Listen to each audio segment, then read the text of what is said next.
आपने बताया कि स्कूल में बच्चों की सरकार है, तो मैं थोड़ा ये जानना चाहूँगा कि बच्चों का मूल्यांकन आप किस तरीके से करते हैं या किस आधार पे करते हैं? बहुत बढ़िया सुशील जी। ये आप तो देख ही रहे हैं, आप काफ़ी काफ़ी समय से हमारे साथ हैं और आपने देखा होगा कि हम बच्चों का मूल्यांकन अ किस तरीके से करते हैं, क्योंकि अक्सर देखा गया है, मैं भी जिस स्ट्रीम से आया हूँ, वहाँ भी हमको अंक दिए जाते हैं और अंक के आधार पर ये प्रमाणित होता है कि ये बच्चा फर्स्ट है, सेकंड है, थर्ड है। तो हमने इन चीज़ों को अ, एक तरफ एक ये समझो कि हमने किनारे कर दिया कि यार हम बच्चों के बीच में कैसा ये कैसा बीज बोने जा रहे हैं, जिसमें कि बच्चा भेदभाव करने लग गया। एक सोच रहा है कि मेरे ज़्यादा नंबर है, दूसरा सोच रहा है कि मेरे इससे कम क्यों आए, तीसरा सोच रहा है कि मेरे इससे भी कम क्यों आए। तो दोनों में दोस्ती वो कहीं भी ठहरती नहीं है कि वो एक साथ आ सकें। लेकिन इस स्कूल में ये सब चीज़ें हो रही हैं कि हम बच्चों को ऐसा कोई ग्रेड नहीं देते कि आप बहुत इसमें ठीक-ठाक हैं या आप कमज़ोर हैं। किसी को कंपेयर नहीं करते, बल्कि उनका एक प्रमाण पत्र दिया जाता है उनको, जिसके आधार पर ये होता है कि आपका जिसमें चरित्र होता है, उसमें आता है उसका कला पक्ष आता है, उसमें उसका विज्ञान पक्ष आता है। तीनों पक्षों को जोड़ते हैं और कोई बच्चा जैसे पढ़ाई में है तो हम अ या कोई बच्चा बिल्कुल पढ़ाई में नहीं है, लेकिन वो और क्रिएटिव चीज़ों में बहुत आगे है, उस बच्चे से जो कि बहुत बढ़िया गणित जानता है और कोई बच्चा आर्ट में बहुत बढ़िया है। तो सबको एक जैसा रखा जाता है कि यार आपस में हम असली असली मकसद है कि हम एक सुंदर समाज की रचना करें। एक माली होता है कि माली उसी को बोलेंगे जो पौधे को देखभाल कर रहा है, न कि वो माली जो ऊपर-ऊपर से पौधे की पत्तियों को हर गीला करके और चले जाए घर और उसकी जड़ को पानी न दे। ये वही बात हो गई कि जीवित है वो पौधा जीवित है, लेकिन वो अधमरा-सा है कि हम कह नहीं सकते कि ये पौधा टिकेगा। तो एक प्रकार से एक चीज़ ये है कि बच्चों के अंदर कैसे अच्छा भाव या संस्कार कहो या व्यवहार कहो, ये हम बना सकें, एक अच्छा माहौल बना सकें स्कूल के अंदर, जिससे कि बहुत आसान हो कि हमें वो नियम ना अपनाने पड़े कि खड़ा हो जाओ, इसको ये सज़ा मिलेगी, ये हाज़िरी, ये अलाना, ये फलाना, कई चीज़ें होती हैं उसमें स्कूल के अंदर। लेकिन ये सारी समस्याएँ बच्चे खुद ही सॉल्व कर लेते हैं और हम भी मिल उनका हाथ बटाते हैं। जिससे हमें सुविधा होती है, हम वही कार्य करते हैं जो हमें करने चाहिए या जो हमको वो सौंपते हैं कि आप ये कीजिए, तो उसको हम बेहतर बना के जाते हैं कि आज इसको और बेहतर ढंग से करके जाऊँगा और बताऊँगा। अच्छा, कितने बच्चे ऐसे हैं कि जो नहीं समझे। फिर उनको अलग से थोड़ा-सा उन पे रिसर्च करके कि क्या करके होगा भई कि वो बच्चा भी थोड़ा समझ जाए। तो ये सारे प्रयोग चलते रहते हैं, साथ ही साथ लर्निंग भी हो रही है और लेकिन साथ ही साथ खोज भी हो रही है कि किस तरीके से हम अ, उस माहौल को अच्छा बनाएँ। तो अब ये इतनी शिक्षा हम यहाँ लगभग अगर बच्चा 1 से आता है और 8 तक, तो कम से कम 7-8 साल हमारे साथ हम एक साथ रहते हैं। तो काफ़ी चीज़ें होती हैं जो बच्चे के दिमाग में आ जाती हैं कि यार हमें समाज में किस तरीके से अपने व्यवहार को अपनाना है या अप्लाई करना है। तो बच्चे यहाँ से जब जाते हैं तो हम जैसे पेरेंट्स का डाउट रहता है कि यार बच्चे पता नहीं, यहाँ तो ज़्यादातर एक्टिविटीज़ ऐसी होती हैं कि कलात्मक होती हैं, जैसे संगीत हो गया तो बड़ी देर तक संगीत होता है, आर्ट होता है तो आर्ट भी बड़ी देर तक होता है और वो सिलेबस की ओर कम होता है। लेकिन मैं बता दूँ कि सिलेबस को ही जोड़ते हुए ये सब चीज़ें पढ़ाई जाती हैं। कि जिसको बोलते हैं हम लिंक सिलेबस, कि किसी भी चीज़ को आप किसी के प्रैक्टिकल के द्वारा उसको पढ़ाएँ। तो ऐसा नहीं है कि जो गाइडलाइन्स हैं, उन गाइडलाइन को हम हट के नहीं बल्कि उसको अपने अंदाज़ से पढ़ाते हैं, उसी बात को जिसको कहते हैं कि लिंक करना, किसी चीज़ को बेहतर तरीके से पेश करना, जिससे कि बच्चों की अंडरस्टैंडिंग उस पे बने। और साथ ही साथ तो ये एक बात और ज़िक्र करना चाहूँगा सुशील भाई कि जब भी बच्चा हमारा यहाँ से 8 पास कर लेता है, तो वो 9th में जाता है, तो कॉलेज है हमारे बगल में। तो पहले-पहले साल हमको बहुत डाउट था कि यार पता नहीं कैसी परफ़ॉर्मेंस रहेगी हमारे बच्चों की। वहाँ जा तो रहे हैं, अब यहाँ तो कहते हैं हमको कि तुम्हारे बच्चे ढोलक बजाते रहते हैं, ये करते हैं। खैर उस साल देखा मैंने तो हमारे 9 बच्चे थे, 9 में से सारे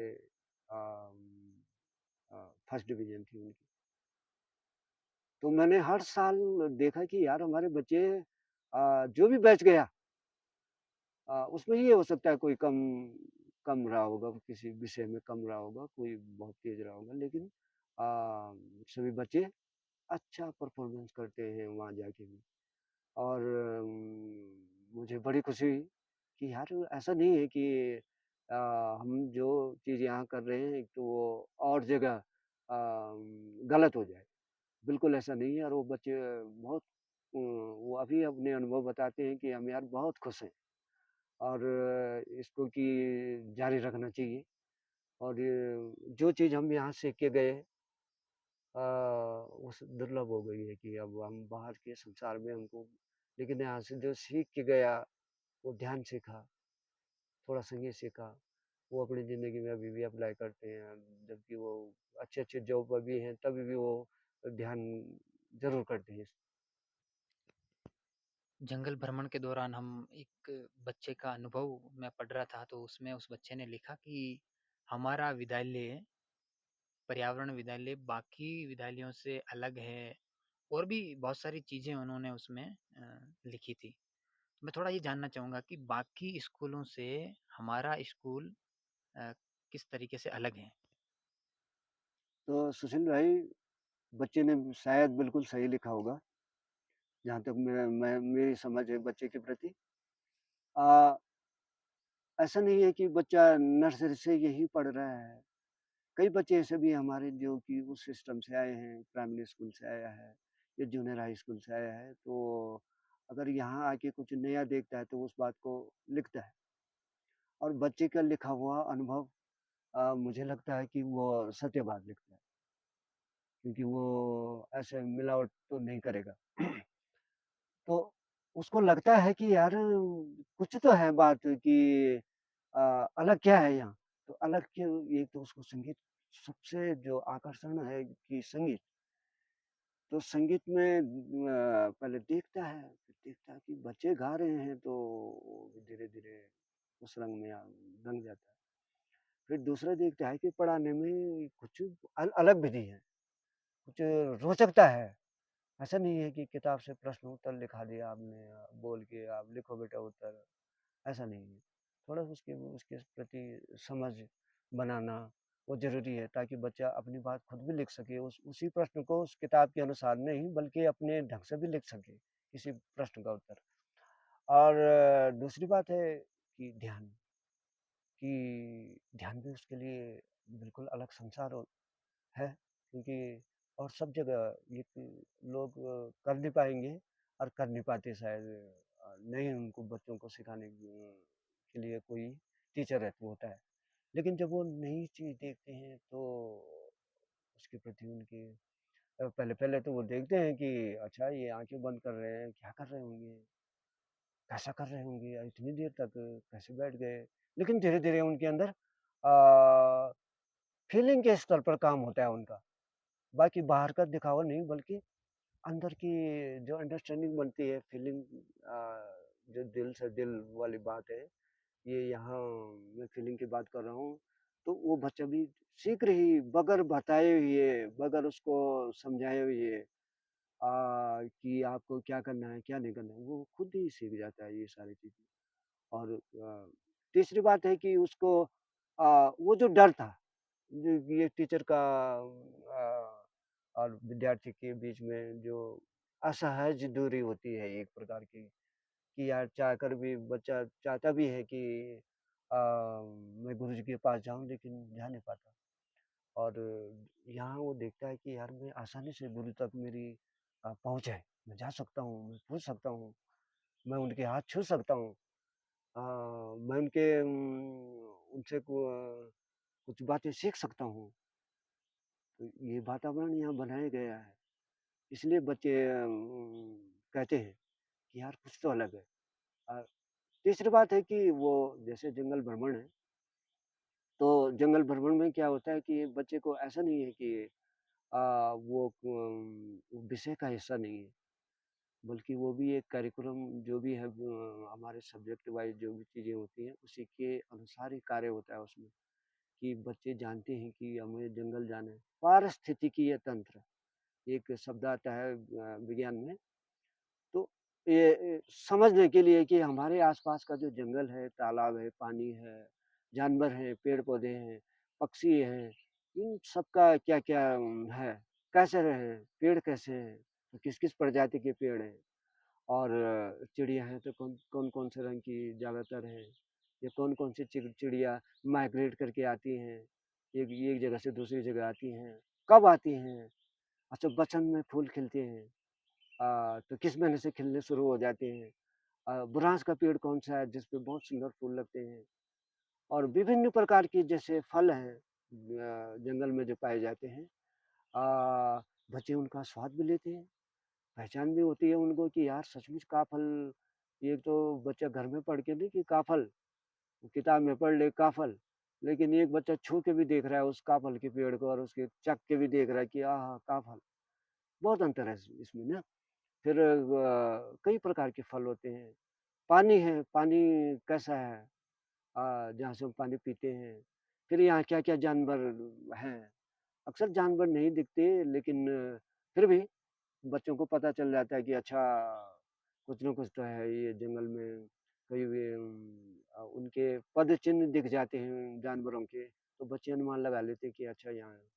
तो कुल मिला के ये है कि हमने जैसे ये विज्ञान का सब्जेक्ट है पारिस्थितिकीय तंत्र, तो अपने आस-पास के जंगल और उस जंगल के क्या उस तंत्र के अंदर क्या-क्या चीज़ें हैं, उ उन उनकी स्टडी करना भी जंगल भ्रमण में होता है।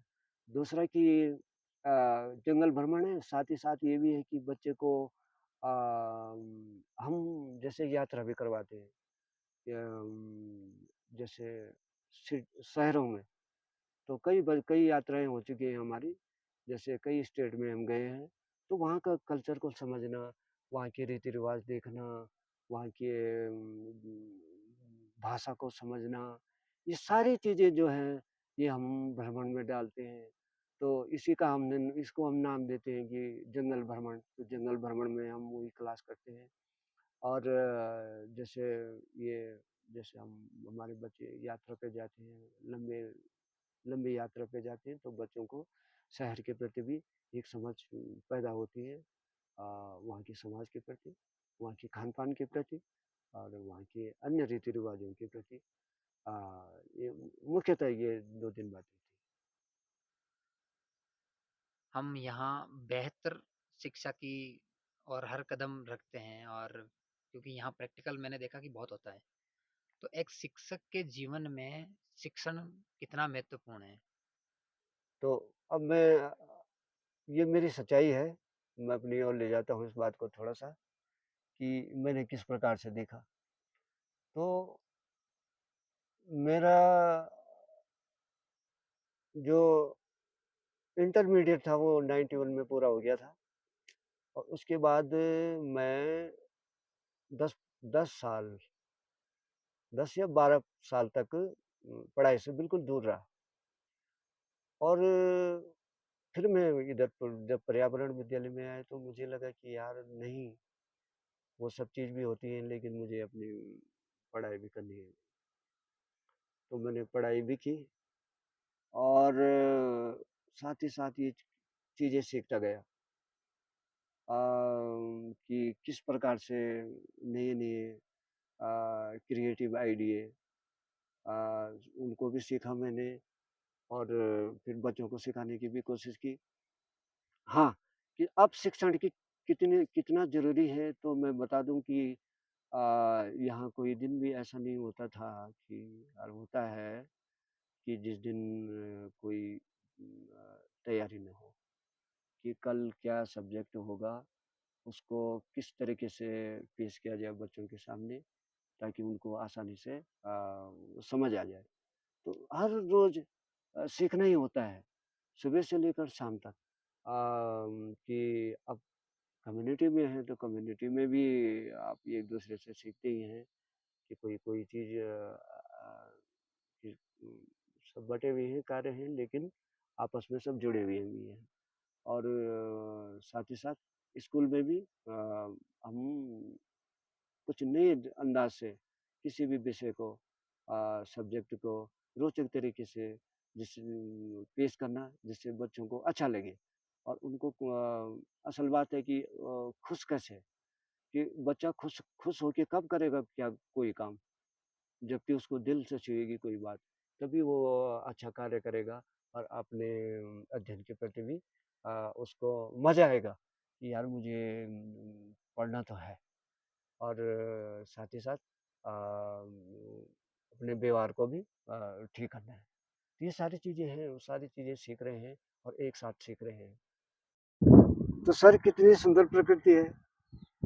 अब इस प्रकृति में हम जीते हैं, रहते हैं और इसको देखते हैं और इसके प्रति हम अपने भाव भी रखते हैं कि इसके प्रति हमारी श्रद्धा भी है।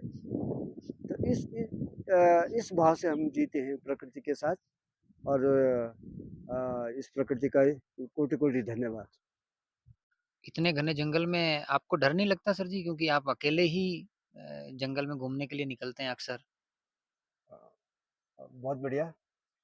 हाँ, मेरी आदत है कि अ, जंगल भ्रमण करना और जंगल को समझना, देखना और अ, मेरा अनुभव इतना हो गया कि अब तो मुझे डर नाम की तो कोई चीज़ नहीं रह नहीं गई है। शुरू-शुरू में मेरे अंदर डर था, लेकिन अब मैं अकेले निकल जाता हूँ। कितना भी घना जंगल हो, तो मुझे लगता है कि ये सब नेचर मेरे साथ है। मैं अपने को अलग नहीं समझ पाता अब, कि मैं जंगल जा रहा हूँ, घने से घना जंगल जा रहा हूँ, तो मुझे लगता है कि मैं सब मेरे साथ है, मैं इनके साथ हूँ और मुझे बहुत मज़ा आता है इसमें। मैं कभी-कभी हमारे बहुत साथी लोग आते हैं, कभी बोलता हूँ उनको कि चलो मेरे साथ चलिए और किसी-किसी को दिखाता भी हूँ। कोई नहीं जा पाता लेकिन कोई-कोई जो जाते हैं उनके साथ में काफ़ी दूर तक भी चले जाता हूँ। और अ, यही बात है कि यार हम किस भाव से देखते हैं किसी भी चीज़ को ना कि वो एक गाना ये एक लाइन है, तुम जहाँ प्यार से कदम रख दो, वो ज़मीन आसमान होती है। तो ये लाइन मुझे इसको मैं गुनगुनाता हूँ, ये मुझे बहुत अच्छी लाइन लगी कि यार नेचर हो अ, कहीं भी जाएँ हम अगर हम हमारे शुद्ध चरण हो या शुद्ध ढंग से हम वहाँ चलें, तो नेचुरल है कि हमको एक लयता बनाने में सहूलियत रहती है कि हम अगर भाव हमारे थोड़ा-सा अलग होंगे, जंगल में जो भाव मैं देखता हूँ, उस वो अ उसको मैं अपने अंदर में मेरे मेरे जैसे पेड़ है तो पेड़ के मुझे मैं ये भाव देखता हूँ कि ये बहुत प्यार करते हैं, सबको प्यार करते हैं। ऐसा नहीं है कि तू छोटा है, तू मेरे छाँव के नीचे मत आ या तू मेरा पानी मत पी। ये बहुत गहरी-गहरी बातें हैं जो कि जंगल से समझ में आती है कि यार हमें चाहे जानवर हैं, पक्षी हैं, पौधे हैं अ, वो फीलिंग हमारे अंदर भी होनी चाहिए। जो उनकी है हमारे प्रति, हमारे भी उनके लिए वही फीलिंग होनी चाहिए। पर्यावरण विद्यालय में आप इतने सालों से यहाँ अपना योगदान दे रहे हैं, तो इसके बदले आपको जो मिला, क्या आप उससे संतुष्ट हैं? जी, मैं अभी जो मेरी स्थिति है, तो मैं ये आपको सत्य बता रहा हूँ और 100% कह रहा हूँ कि अ, मैं संतुष्ट भी हूँ और मुझे वो सब कुछ मिला जो थी मेरे मन में था। क्योंकि अब दूसरा एंगल ये है कि कोई ये भी सोच सकता है कि मैं जैसे हर हर किसी की इच्छा होती है कि पैसे की तरफ जाए, शोहरत की तरफ जाए। लेकिन ये मेरे बचपन से ही स्वभाव था कि मैंने न कभी रिक्वेस्ट की किसी से, न मैं इस तरफ गया और मेरा बस दिल से वही निकलता था कि यार सेवा करनी है और देने वाला भाव, एक एक तो प्रकार से कहें कि देने वाला भाव है, न कि लेने वाला, कि यार देना चाहिए। जितना मतलब हम दे सकते हैं वो किसी भी प्रकार से देना हो, कि यार कुछ है अपने पास तो उसको दे और बांटे। और इस तरफ मतलब कभी ध्यान गया ही नहीं है, कभी सोचा ही नहीं कि बच्चे हैं, वो हैं, ये हैं। अभी भी नहीं सोचता हूँ, मुझे इस बात पे तनिक भी फ़िक्र नहीं होती है कि मैं आज कैसे जीऊँगा। तो ये पता नहीं ये गुण कहाँ से आ गए, लेकिन अ, मैं उससे बिल्कुल संतुष्ट हूँ और आगे भी रहूँगा और ये मेरे दिल की इच्छा भी थी यार कि मैं किसी भी उसमें न पड़ूँ। मेरे अंदर कोई इतनी इच्छाएँ हैं नहीं कि मैं कुछ अब मेरे कोई इच्छाएँ शेष रह गई हों। तो अल्टीमेट ये है कि यार जीवन का असली लक्ष्य तो खुशी है। खुशी किस प्रकार की हो, वो जो मुझे अभी मिली। मतलब कि इस पर्यावरण विद्यालय में आके और यहाँ गुरुजन अपने साथियों से जो भी सीखा, मैंने बच्चों से सीखा, उसमें जो मुझे खुशबू मिली वो अद्वितीय है और वही मेरी खुशी का कारण है। और मैं अब ये कह सकता हूँ कि यार मैं संतुष्ट हूँ। इस संतुष्टि में ध्यान का भी कोई रोल है? हाँ, ये अहम सवाल है और इसमें मैं समझता हूँ कि इसमें कम से कम 90% तो ध्यान का ही योगदान है कि आज मैं आपसे बात कर रहा हूँ और बात करते हुए भी अभी भी मुझे पता चल रहा है, अपने शरीर का पता चल रहा है, दृश्य देख रहा हूँ, आवाज़ें सुन रहा हूँ। तो मैं इस जन्मभूमि को प्रणाम करता हूँ और अपने गुरुजन और शिक्षकगण और मेरे सभी विद्यार्थी, मैं उन सब का धन्यवाद करता हूँ कि मैं जो कुछ भी हूँ आज उन्हीं की बदौलत हूँ। और उन सब का तहे दिल से धन्यवाद।